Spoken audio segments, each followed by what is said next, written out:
ínfimas. O valor atribuído ao imóvel era muito baixo.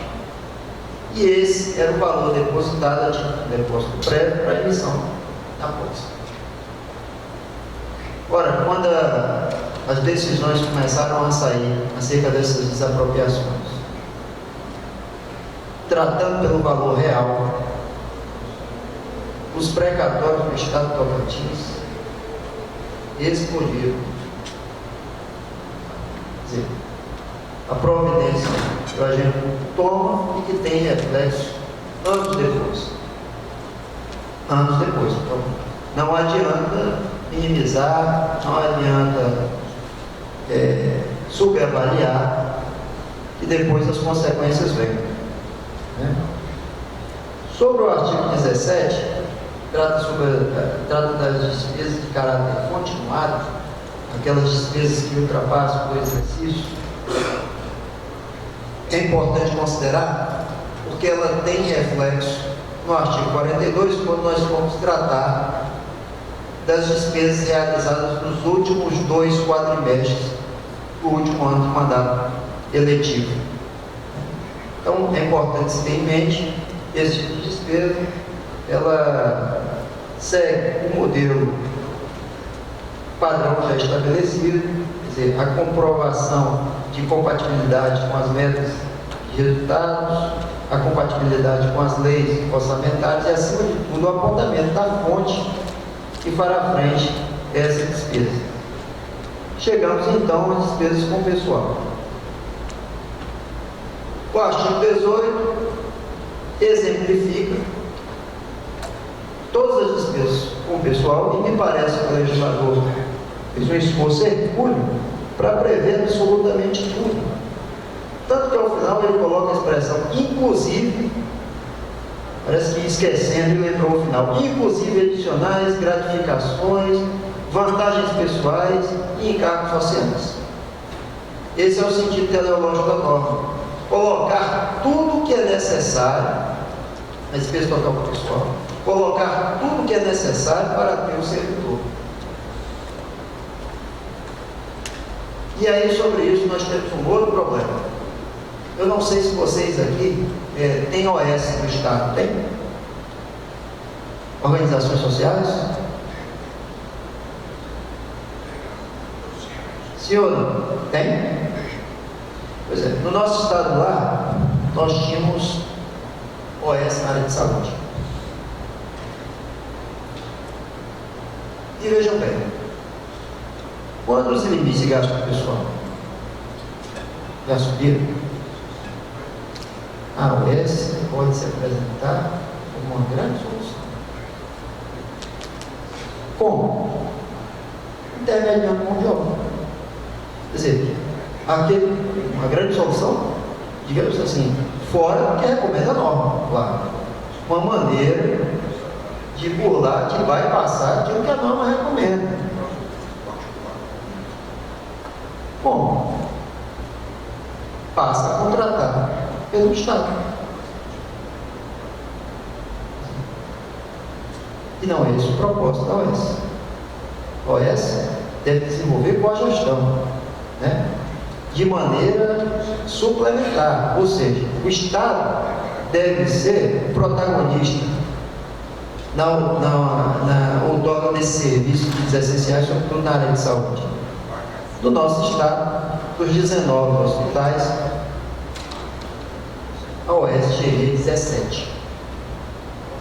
Nos tirou a condição de protagonista e acho que não nos deixou sequer a condição de coadjuvante.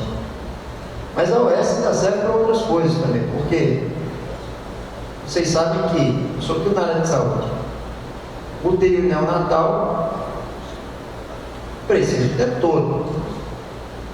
A compra de determinados medicamentos, ou no calendário, precisa o tempo todo. O UTI móvel precisa sempre. Sendo que os contratos chegam ao seu termo final,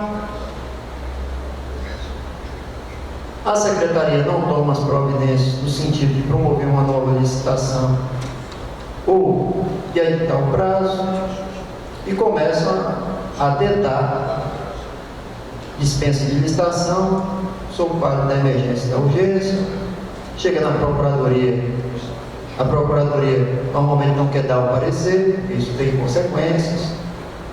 A indexibilidade de licitação nunca encontra singularidade, então a OAS, mesmo não tendo no contrato de gestão previsão para tudo isso, passa a desenvolver essas atividades em nome do Estado. A comissão de acompanhamento e fiscalização, que deve atuar no contrato de gestão, não atua. Aquele regramento mínimo para contratação, para aquisição, não funciona.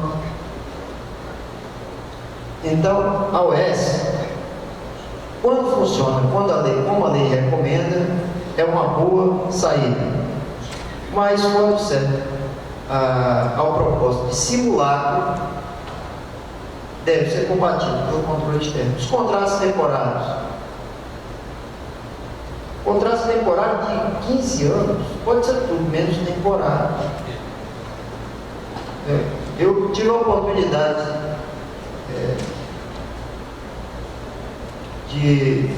fui reitor da Universidade Estadual, lá no Tocantins, e eu tinha professores, 15 anos, um contrato temporário. Certa feita eu pedi para que os professores elaborassem uma lista de livros, atualizada para a área jurídica, para colocar na biblioteca. Quando foi trouxeram livros que já não era editado há anos, porque revelando a última vez que eu tinha um livro para ler. E essas pessoas não querem fazer concurso, resistem a isso. Mas eu busquei o CESP e coloquei o concurso na praça, acabou a gestão e o concurso não saiu, porque fiquei apenas um ano. Houve a sucessão, depois segui para a Procuradoria do Estado, e aí passei a fazer a pressão pelo concurso. Mas a Procuradoria da República, a Procuradoria do Trabalho, fixou multa de R$1.000 para o servidor irregular desde o início desses contratos duros. Contrato temporário é uma coisa que tem que ser analisada. Não desnaturar a condição do contrato temporário também. Outra coisa, terceirização. A terceirização só será legítima se nos quadros da administração aquele cargo não existir. Olha o que diz aqui o parágrafo 1º do artigo 18. Terceirização de mão de obra, substituição de servidores e empregados públicos serão contabilizados em outra despesa de pessoal, portanto, integra o rol das despesas total com o pessoal. O artigo 19, aqui no parágrafo 1º, começa a expor de maneira taxativa o que não entra no gasto com o pessoal. E a tônica do parágrafo 1º, indenização. Aquilo que tem viés indenizatório não entra. Agora, meus caros, aquilo que é de trato sucessivo, quer dizer, que se paga rotineiramente, ordinariamente, não tem viés indenizatório. Então, lá no Estado nós temos, com a vantagem que se paga aos médicos, REDASA, o objeto de ação de crédito de funcionalidade, se paga mês a mês. Não tem viés não é esporádico, se dá sempre. É de trato sucessivo, mês a mês, pode ser tudo menos indenizatório. Deve integrar o cálculo das despesas totais com o pessoal. Volta à questão do imposto de renda. Imposto de renda entra ou não entra o gasto com o pessoal? Tem gente que chega a dizer, entra na receita corrente dele, mas o gasto total com o pessoal não entra. São argumentos absolutamente inconciliáveis, porque uma coisa equivale a outra, e é isso que torna os estimulantes de saída. Por quê? Se você retirar da receita corrente líquida, terá implicação imediata no gasto total por pessoa. Implicação imediata por pessoa. E a corrente dominante é que entra sim. O imposto de renda entra no campo. Não pode ser abstraído. E o argumento é o mesmo que eu passei para vocês quando falei da receita corrente líquida e do imposto de renda. Bom, seguindo agora, vamos aos anéis de segurança. Eu classifico como anéis de segurança aqueles limites que se podem alcançar do gasto pessoal. Tomando como exemplo o Estado, 60%, retirando o que sobra, 49% é o limite máximo. Quando se atinge 90% desse limite,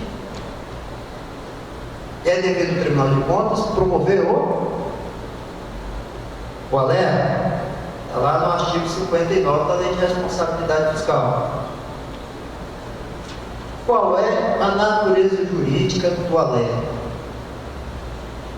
Tem natureza jurídica de ato administrativo cautelatório. E serve para quê? Olha, eu estou informando o gestor de algo que ele já sabe. É para isso que serve o alerta? Não é para isso que serve o alerta. O alerta serve sobretudo, esse é meu ponto de vista, o alerta serve sobretudo para fixar responsabilidade.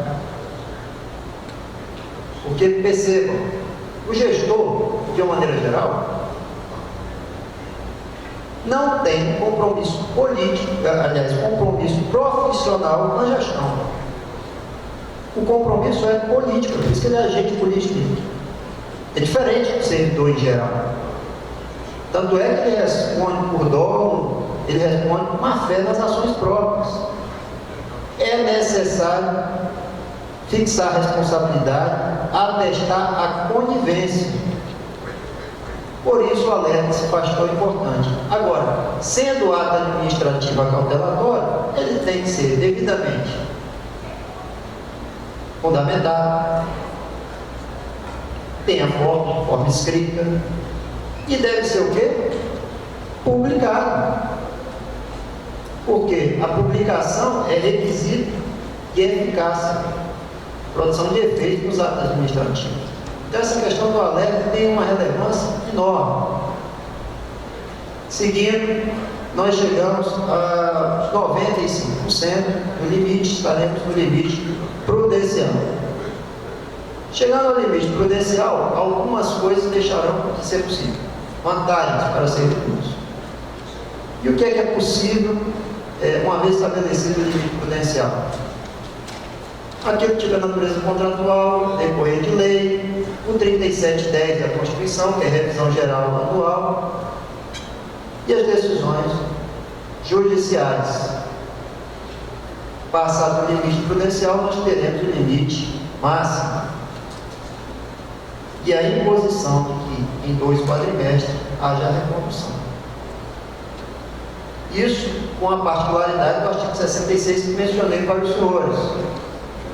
Então, num ambiente de quadro recessivo, onde no relatório de gestão fiscal esteja bem fundamentado esse quadro recessivo está tendo implicações, os prazos poderão ser o quê? Duplicados. O prazo para recondução nos termos do artigo 66 da Lei de Responsabilidade Fiscal. Sobre limite de gasto pessoal, em linhas gerais, era o que eu queria passar para os senhores. O último tópico que eu vou tratar diz respeito ao artigo 42. Vou lhes passar algumas impressões minhas sobre esse dispositivo. O artigo 42 versa sobre os gastos nos últimos 2 quadrimestres do último ano de mandato. Ano que vem, nós teremos isso no ano municipal.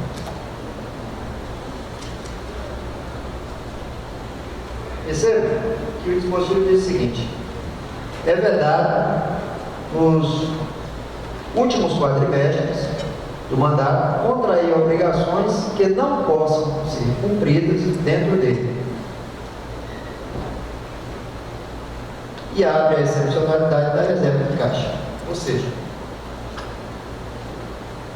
se dentro daquele exercício eu não conseguir percorrer o empenho, a liquidação e o pagamento, remanesce como válvula de escape os restos a pagar. Mas como válvula de escape, porque isso ocorre durante o exercício, deve ocorrer durante o exercício. Quer dizer, tudo que é executado fisicamente tem que percorrer esse caminho de empenho, liquidação e pagamento dentro do exercício. E, excepcionalmente, nós teremos os restos a pagar, poderão ser processados e não processados, a depender da liquidação.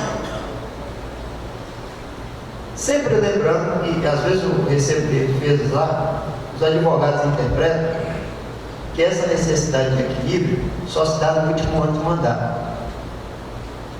Eles pegam o artigo 42, observam, olha, vocês estão cobrando isso, só que não é o último ano de mandato dele. Só que o equilíbrio, evidentemente, está todos os anos do princípio da anualidade, que exige equilíbrio entre receitas e despesas durante toda a gestão, não somente no último ano. No último ano, nós temos consequências de natureza penal. Olha que a Lei de Responsabilidade Fiscal concedeu poderes implícitos e explícitos, ampliando o artigo 359 do Código Penal em 8 artigos, criminalizando condutas, fatos típicos, que exigem conhecimento multidisciplinar na sua caracterização. Não é simples caracterização, envolve uma outra coisa. Mas, desses últimos quadrimestres, o cuidado, ele se exaspera. Então, há uma necessidade de observação ainda maior. Eu acho bastante interessante a maneira de conduzir o Tribunal de Contas do Estado de São Paulo. No final do primeiro quadrimestre, eles observam o estoque de dívida. No final do exercício, eles voltam a examinar o estoque de dívida daquilo que não tem laço financeiro. A dívida cresceu? Resposta: sim, cresceu. E observam o que ocorreu no INTEEC, exigindo, inclusive, que se encaminhe para o tribunal todos os aditivos e contratos celebrados nesse intervalo de tempo. Porque percebam que você não consegue extrair diretamente desse aumento uma violação da norma, porque existem despesas de caráter continuado. Vou citar, por exemplo, água, luz, telefone, despesas de manutenção, conservação. Essas obrigações, ainda que aditivadas, essa é uma visão que eu tenho, nesse período, não necessariamente foram assumidas nesse período. E a letra da lei, sobretudo porque tem consequências penais, exige que a obrigação tenha sido assumida nesse período dos 2 últimos quadrimestres. E essa providência é importante, sobretudo, porque individualiza a conduta. E o fato, percebam que quando isso for noticiado ao Ministério Público, que terá que promover a ação penal, a peça vai ter que ser instrumentalizada pelo trabalho do Tribunal de Contas. Ou o Ministério Público vai encaminhar para o delegado de polícia, o delegado de polícia instaura o inquérito e apure. Agora vocês imaginem o desespero do delegado de polícia com essa tarefa de examinar uma questão multidisciplinar como essa. Sobretudo porque não foi esse o desejo do legislador na Lei de Responsabilidade Fiscal. O desejo do legislador, o Tribunal de Contas, por isso o Tribunal de Contas, com os alertas, o acompanhamento trimestral, quadrimestral, faça essa análise. É mais seguro. Esses são os pontos de vista que eu queria passar para os senhores. Agradeço a atenção, a paciência. Acho que a lei de responsabilidade fiscal é extremamente rica, exige um estudo profundo de todos nós, mas também é um instrumento fantástico de controle da gestão. Termino com uma frase que eu sempre trago comigo que explica o primado da omissão. Coisa que nós não podemos ser omissos, né? Nossa tarefa de controle impõe proatividade. Diz mais ou menos assim: conheço muitos que não fizeram quando deviam, porque não quiseram quando podiam. A hora da providência é a hora em que o problema se apresenta. É nessa hora que nós devemos ir com dentes técnicos para reduzir a tempo, colocar no papel aquilo que é verificado. Se fizermos assim, seremos respeitados pelo judiciário, seremos respeitados pela sociedade, não veremos nossas decisões reformadas no judiciário, levarmos ao judiciário essas informações robustecidas, baseadas em evidências, bem concatenadas, o nosso prestígio está garantido. Olha só, o Rui Barbosa já pré-ordenava na criação dos tribunais de contas mudar todas essas possibilidades para que vocês não se tornem ornato, aparamentoso e inútil. Aparamentoso e inútil. A técnica é a solução para isso. Teremos decisões robustecidas e cortes de contas respeitados. Agradeço mais uma vez a atenção de todos e me coloco à disposição. Muito obrigado.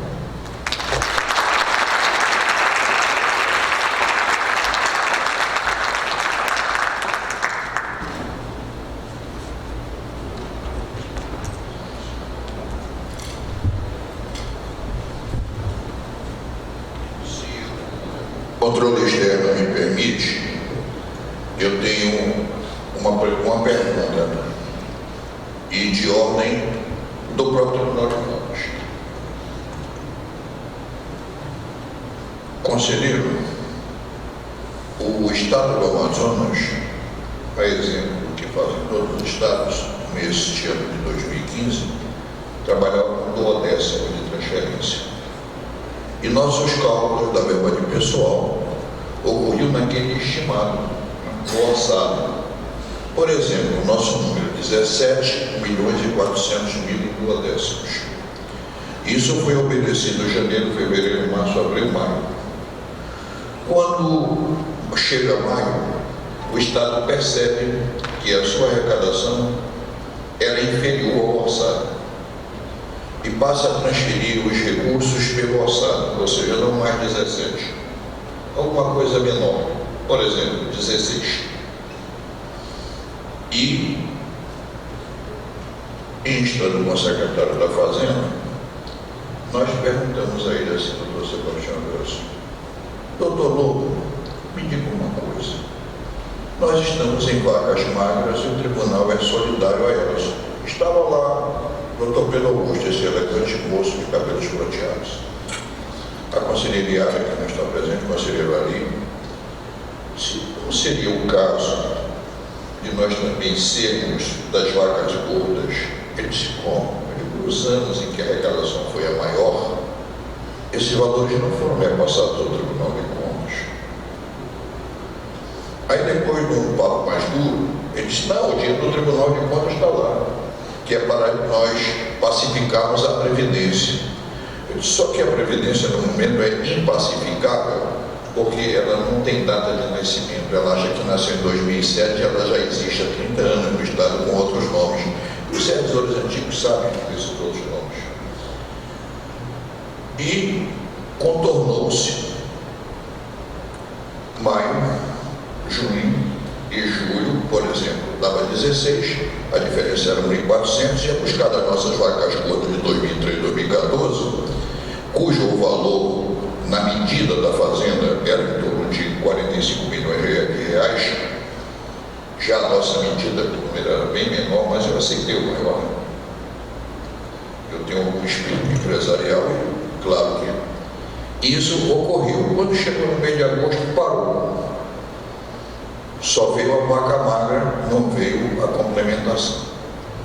Isso começou a me preocupar quando Vossa Excelência, em brilhante e serena palestra, diz que a receita tributária líquida em um determinado ponto, eu vejo que tem um parágrafo mineiro, não sei se foi o Wells, diz assim: havendo disponibilidade de caixa,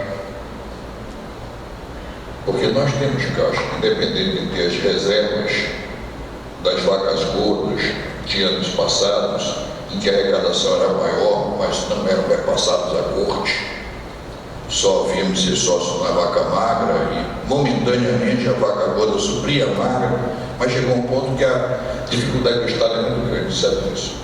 Mas nós temos uma reserva de ordem pessoal superior a 4 meses de repasse, que dá para calafetar uma possível vírgula, né? Porque, graças a Deus, o tribunal tem encaminhado agora mesmo, por incrível que pareça, e isso não há muita repercussão, porque quando se recebe se esconde, quando não se recebe greve, se reclama, o tribunal corrige. Tem alguém nível intermediário aí?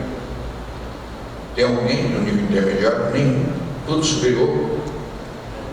Não acredito. Nenhum. Mas estão recebendo qualquer coisa em torno de 35% de elevação, porque os superiores iriam cair, subiu-se os intermediários para que houvesse um colchão reparador, iam cair, por exemplo, de 8 para 4. Criou-se uma faixa de 6 para esperar essa queda, porque foi contestada e transitada em julgado a lei que o havia levado o nível para superior. A verdade é que sobrou para o tribunal ganhar um efeito suspensivo. Quem é superior, em aspas, continuou superior. Os intermediários passaram a ser intermediário e meio, numa linguagem aritmética, né? Um pouco mais. E isso começou a me complicar nos meus cálculos. Eu pedi um alerta, emita um alerta para o presidente do Tribunal de Contas. Porque a gente emite alerta para todo mundo e não emite para si próprio. A minha pergunta é simples: admitamos que a arrecadação do Estado, que por sinal já diminuiu menos esse último mês, já deu 16.400, ou seja, a dívida foi só 1.100.000, que representa cerca de 7% a menos, e que no percentual de pessoal é mais ou menos 5,6%, eu tenho a necessidade de complementar, vamos chamar uma quantia razoável, 2, 3 milhões. Eu posso utilizar minha reserva de caixa, que é de quase 70 milhões para isso? Presidente, certa feita o conselheiro Anel Pires, que é o presidente do meu tribunal, me chamou para acompanhá-lo até a Assembleia Legislativa. A questão que estava em exame lá era justamente o orçamento, os poderes, né? E a interferência que o orçamento tem, que é direta, na independência que os poderes têm. E foi por essa razão que a Lei de Responsabilidade Fiscal, pré-ordenando e hipotetizando isso, definiu os percentuais. Quer dizer, não é necessário que houver diante do Executivo para obter aquilo que eu faço jus. Mas aí qual não foi a minha surpresa? Que examinando lá um tributo em especial, e tudo na Lei de Responsabilidade Fiscal se baseia em histórico, né? Os últimos 3 anos e os 2 para frente. O ICMS tinha uma queda, uma previsão de queda assim, absurda. E obviamente que isso deveria ser seguido da memória de cálculo, explicando as razões pelas quais o Executivo pré-ordenava essa diminuição de receita. Claro que não tinha. Na verdade, o que há é subestimação de receita. Porque quando a receita natural vem, isso vem um excesso de arrecadação, e aí abro as portas para a tal da suplementação.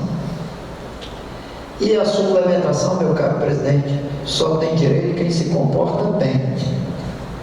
Quem não se comporta bem não se serve desse bolo. São medidas utilizadas pelo Executivo e é um defeito dos tribunais de contas, e é um defeito do Legislativo, porque a Constituição Federal diz que o controle externo é protagonizado por quem? Pelo Legislativo, com o auxílio dos tribunais de contas. Auxílio não no sentido de subalternidade, de submissão hierárquica, mas de condição sem a qual o controle externo não pode ser levado a efeito pelo Legislativo. E o Legislativo não se serve, nem o tribunal se oferece para o exame do orçamento. Porque se o orçamento for examinado com cuidado, os percentuais estão lá, incidirão sobre a receita corrente líquida e cada um terá a parte que lhe cabe. Quando o Executivo for bem, os poderes irão bem também. Nós não teremos em nenhuma hipótese um Tribunal de Contas mais pobre ou mais rico do que o Executivo. Um judiciário mais pobre ou mais rico do que o Executivo. A reserva de caixa é uma possibilidade a ser utilizada. Então, penso que o orçamento se desenvolve durante o exercício. Se há reserva de caixa, pode ser utilizado. Isso aí representa, em última análise, um superávit por exercício subsequente. Superávit financeiro, aquilo que não for utilizado, segue para o exercício subsequente, mas pode ser utilizado durante o exercício, sem problema algum. O orçamento se executa durante o ano. Os empenhos, por estimativa, empenho pessoal, você pode fazer no início do ano, empenho para o exercício inteiro. Empenho por estimativa. Nós estamos, graças a Deus, até o pedido, ainda antes da margem prudencial. O que me assusta é essa parte nova que surge agora, e nós fizemos a tarde da lei, que ela entra em vigência agora em novembro, né? Era que vamos admitir, se chegar na proximidade, há possibilidade, porque quando o senhor falou em orçamento, ele devia ser chamado orçamento realizável, defini-lo, adjetivá-lo, porque sempre o trabalho te entrega, né? E cá para nós muito bem feito em relação ao anterior, porque todo mundo sabe que não é difícil fazer o orçamento futuro se o orçamento do ano anterior foi bem feito. É tipo reajuste de aluguel ou reajuste de mensalidade.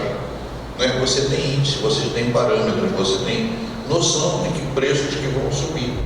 O Estado também tinha essa arrecadação. Vamos admitir que ele arrecadaria, como sempre ocorreu nos últimos 10 anos, numa marcha cadenciada, numa PG, numa PA rigorosamente aritmética, vamos admitir, 10, 8% todo ano, quando de repente em 2015 a crise derrubou essa sequência. E ao derrubar, diminuiu os duodécimos do Parlamento, do Tribunal de Contas, do Ministério Público, do Poder Judiciário e assim consequentemente. Aí, o seu orçamento foi trabalhado de acordo com o Orçamento Geral do Estado. Então, aqui só para tranquilizar a todos, o nosso problema é só de obediência à norma. Nós não estamos nem, graças a Deus, ainda, o Geraldo, pena que não esteja aí para ouvir essa aula, o chefe do Departamento Financeiro, o Dr. Geraldo Carvalho, a quem eu cobro demais isso, por uma razão simples. Nós somos a referência, nós é que vamos fiscalizar os outros. Se nós não fiscalizarmos a nós mesmos, que força nós temos, como André Luiz, de cobrar de um prefeito que iria receber de repasse de ICMS, por exemplo, 50 milhões todo mês, e de repente ele passa a receber 35. Ele estourou. Nós já emitimos muitos alertas, né, doutor Pedro? Tem assim um mais grave do que os outros, assim, que o senhor doutor, mas é tudo muito próximo da beirinha, né? tudo na beira, ou seja, no limite da irresponsabilidade. Olha, muito obrigado. Eu queria, doutor Sebastião Noel, se me permite despachar os 2 minutinhos, porque eu tenho uma viagem hoje de madrugada, preciso de voos confortáveis, que tira do aeroporto 11 da noite e o avião sai 3 da madrugada. Eu não dormi lá nem cá, aí chega o primeiro dia para dormir. Mas eu volto. Eu quero deixar aqui a gratidão, a honra, o agradecimento, não apenas a Sebastião Wells, amigo querido, amado, mas a sua palestra serena, didática, entendeu? Eu acho que todos aí deveriam perceber o andamento que teve tudo sobre responsabilidade fiscal. Para mim, foi bom. Aí eu vou ter uma conversa com o geral para já providenciar. Porque interessante que o secretário de Fazenda havia sinalizado. Tu pega este recurso aqui do caixa, joga aqui para a Fazenda que a gente suplementa para ti. Isso era fazer festa com o meu dinheiro, eu estou atrás de receber o atrasado. Tá bom?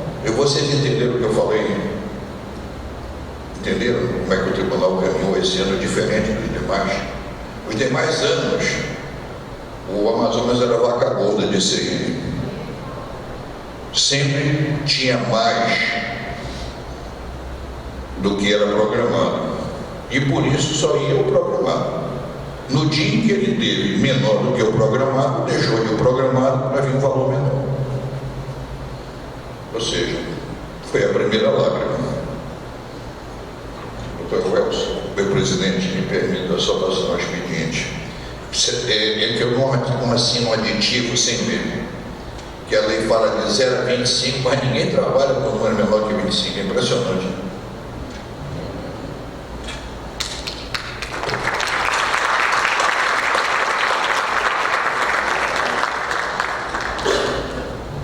Agradecemos então ao Dr. André pela sua brilhante palestra e de imediato vamos passar a palavra ao Dr. Rodrigo Vieira para poder abordar o segundo tema do nosso encontro, que é a questão da governança.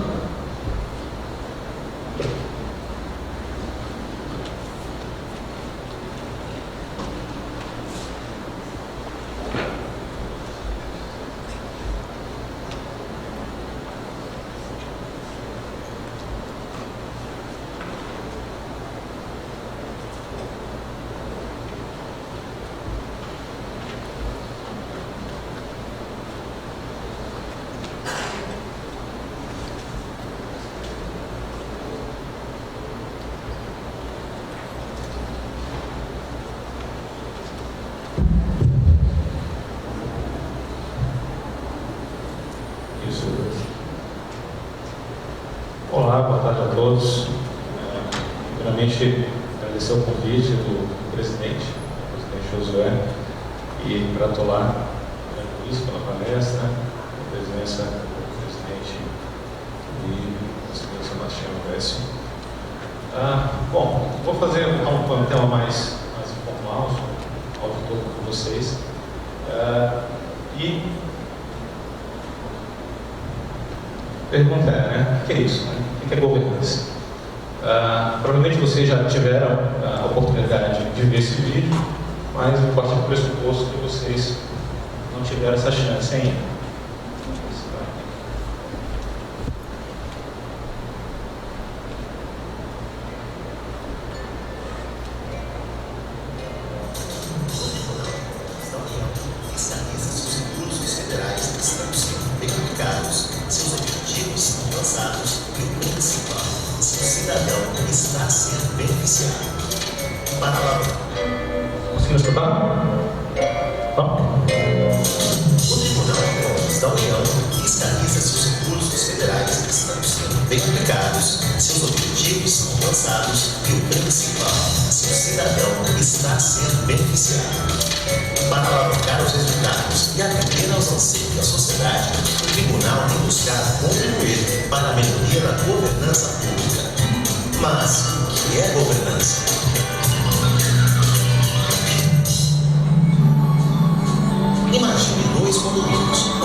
existe essa diferença?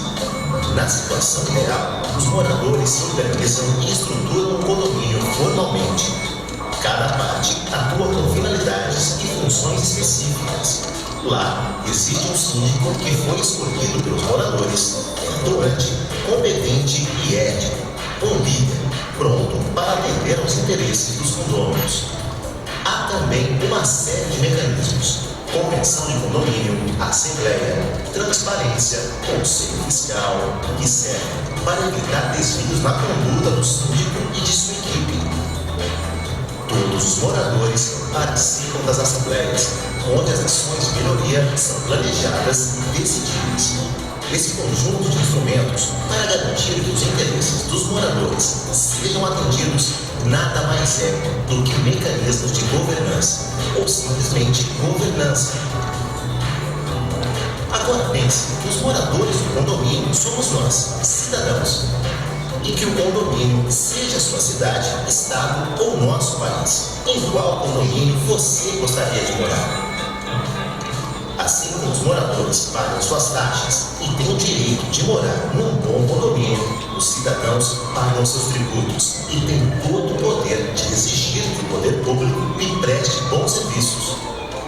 Então, quando o TCU encontra falhas em um órgão ou entidade, as causas podem estar relacionadas com os mecanismos de governança.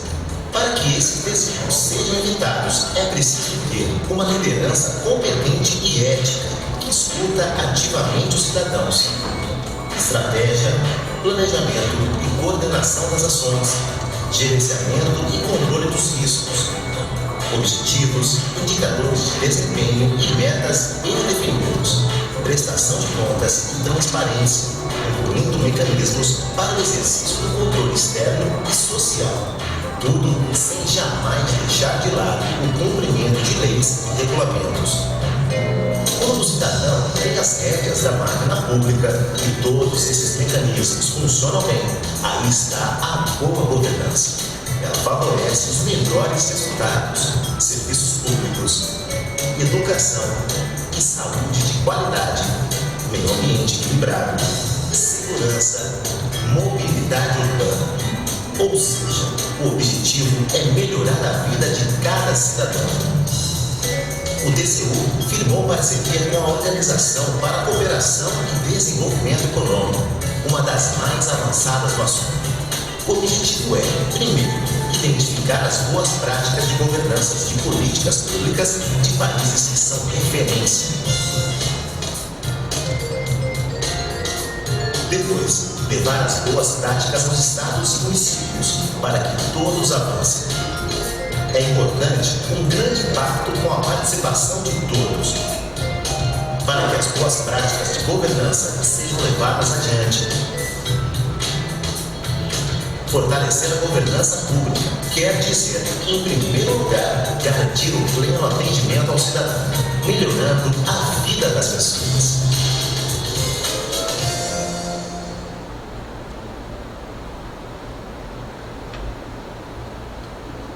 Bom, como é que a gente audita isso?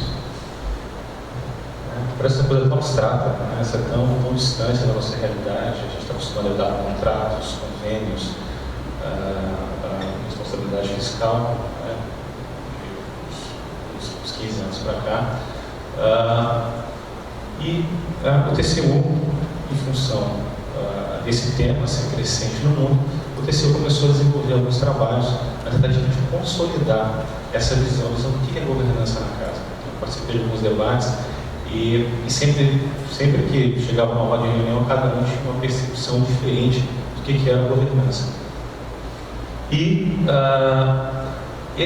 essa definição, né, essa foi a definição tirada do nosso referencial. A gente começou a construir referenciais de governança, referencial de governança para organizações, para políticas públicas, e agora a gente está fazendo referencial de governança de centro de governo, que é um conceito relativamente novo. Na verdade, quando a gente começou a falar de centro de governo, a literatura realmente era toda em inglês, não tinha nada em português. E está para ser apreciado pelo plenário, o TCU, o referencial do centro de governo, que dentro em breve eu explico para vocês o que é. Então, no campo das políticas públicas, a gente pode definir governança dessa forma, né? Se refere aos arranjos institucionais que condicionam a forma pela qual as políticas são formuladas, implementadas e avaliadas em benefício da sociedade. E o que são arranjos institucionais? Arranjos institucionais são aqueles mecanismos que foi apresentado no vídeo, né, o Conselho Fiscal, são os próprios controles internos em níveis mais estratégicos, e a própria, por exemplo, a lei de responsabilidade fiscal nada mais é do que um arranjo institucional que visa combater a má gestão dos governantes. Então, a má gestão fiscal dos governantes. Então, são arranjos importantíssimos para o bom andamento das políticas públicas e para os resultados que elas se pretendem alcançar. Então, os arranjos institucionais, eles são isso, são estruturas, processos, mecanismos, princípios, regras, normas que influenciam a governança política pública. E eles podem ser formais ou informais. Não necessariamente eles têm que estar formalmente estabelecidos. Na verdade, estarem formalmente estabelecidos é um critério de qualidade desses arranjos. Os arranjos, agora existem logicamente arranjos formais. Arranjos formais são coisas que qualquer instituição faz, mas que não necessariamente eles estão estruturados. Mas é uma forma, não deixa de ser uma conduta ou uma forma pelo qual as políticas públicas são implementadas. E existe uma diferença entre essa questão, o que é governança e o que é gestão. No começo, acho que por essa questão de ser um pouco abstrata, ser um pouco mais difícil de você analisar, ela foi tida como, digamos assim, pouco material, pouco importante, e que a gente está, realmente, nos tribunais de contas, eles estão no nosso sangue, digamos assim, analisar contas, analisar gastos, analisar contratos, e não critérios tão afetos a níveis mais altos e mais estratégicos. Então, surgiu a discussão, a governança não é importante. Né? Mas claro que a governança é importante. É a mesma coisa que falar que gestão é importante. E quem acha que gestão não é importante? É a mesma coisa. A governança, na verdade, esse tema está crescendo no mundo, esse muito atual, é exatamente um reflexo de vários países terem recorrentemente encontrado problemas nessa área, né, que são problemas da orientação estratégica do país, na visão dos líderes, na conduta dos líderes. Então, são arranjos que visam, digamos assim, conter determinados ímpetos que são da nossa natureza. É da natureza do ser humano, é da natureza, e logicamente, nossos líderes também são seres humanos, e todos estamos sujeitos a falhas. Esses arranjos eles visam minimizar a ocorrência dessas falhas. Desse modo, né, a boa governança ela tem esse viés, né, de ampliar a capacidade do Estado para realizar os objetivos eleitos pela sociedade. Ao fim e ao cabo, né, a gente tem um Estado que seja estratégico, que tenha visão estratégica, que seja ágil, que seja aberto, transparente, a solidez que gere instituições sólidas e, ao fim, processos eficientes e eficazes. Então, como eu estava falando, o TCU começou a trabalhar, né? Bom, o que é governança? Está muito abstrato, está muito difícil. O que é isso? Então, a gente começou a consolidar, né, esses referenciais, a base de governança de corporações, a base de governança de políticas públicas, um conjunto de critérios pelo qual não só o auditor conseguiria avaliar uma determinada política, mas também o próprio auditado conseguir fazer isso, caso ele queira. Quer dizer, a minha política é boa? Deixa eu analisar.